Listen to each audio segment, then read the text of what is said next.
Hello दोस्तों, नमस्कार। मैं आप लोग के चैता सुनाने जा रही हूँ। अच्छा लगे कमेंट में ज़रूर बताइएगा। चैनल पे नए हैं तो सब्सक्राइब कर दीजिएगा।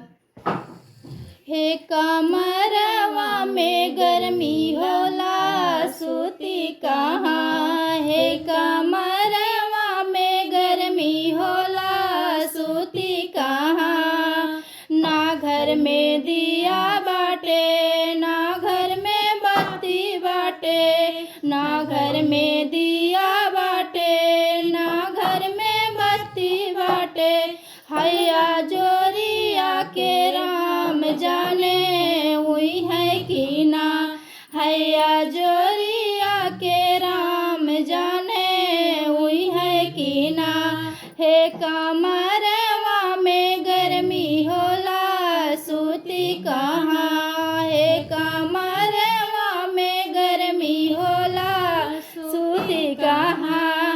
ना घर में बिना बाटे, ना घर में पंखा बाटे, ना घर में बिना बाटे, ना घर में पंखा बाटे।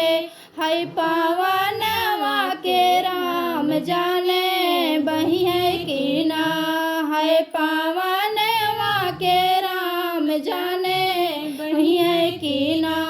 हे कमरवा में गर्मी होला सूती कहाँ, हे कमरवा में गर्मी होला सूती कहाँ।